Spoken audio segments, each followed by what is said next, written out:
For my second current events presentation, I'll be talking about male birth control today. The major phenomenon here is the male birth control and what kind of implications that has for men, women, and families in general.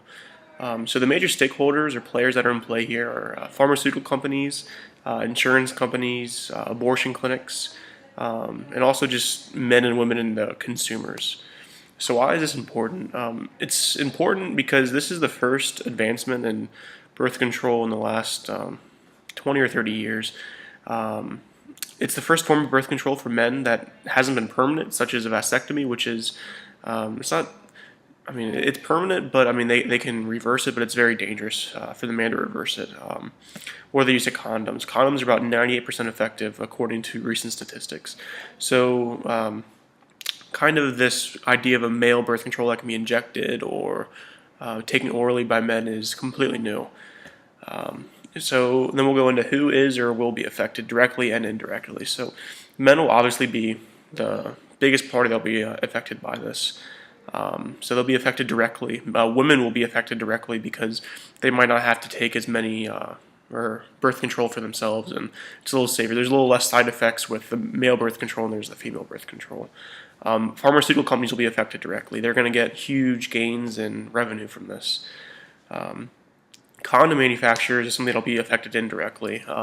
If this is something that can be proven to work effectively, they're going to see their revenue go down, and so you might see a lot of ads in the TV or television if this is something that gets to the next stage, because they're going to obviously want to fight this because condoms will only be effective for prevention against STDs, but this idea of male birth control isn't affecting or isn't really targeting that population. It's targeting the married man, because it's most effective when it's in a monogamous relationship.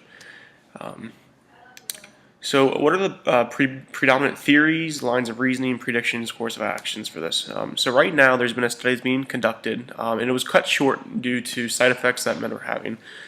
These included depression, increased libido, muscle pain, and acne.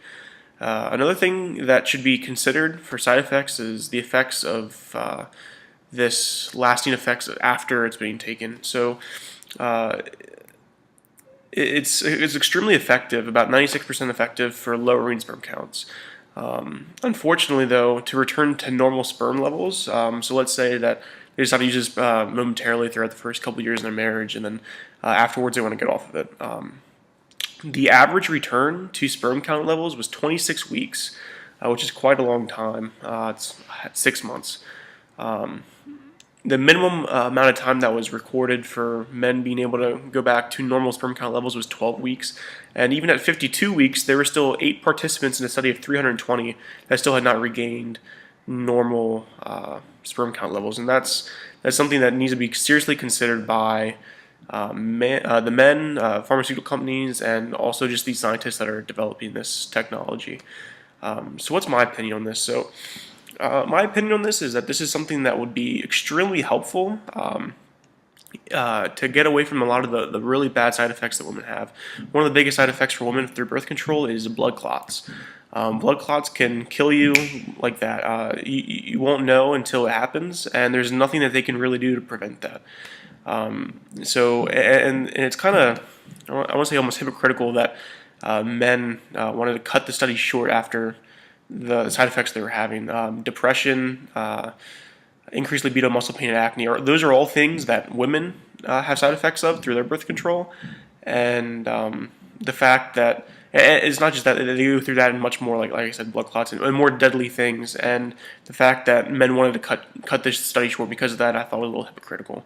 So my suggestions, obviously, for this is to continue to research this and try to limit the side effects as best as possible. I mean, I don't think there's never going to be a perfect solution with no side effects, but there's side effects with every single medication that you take. For example, Tylenol, you can get nausea, vomiting, diarrhea, constipation, headache. It's just there's so many side effects in medications and pharmaceuticals in general, but I think that this is something that will be extremely effective and will help further us as a society and kind of take off the expectation that we have for women to be the only ones taking birth control. Fears, obviously, my biggest fear with this is the return to normal sperm count levels. That's huge. if there isn't a way to make sure that that doesn't happen, then that's something that will force men not to want to take this, and women as well. Just because usually birth control is usually a temporary thing. They don't want to have a permanent solution. If they wanted a permanent solution, they would get a vasectomy.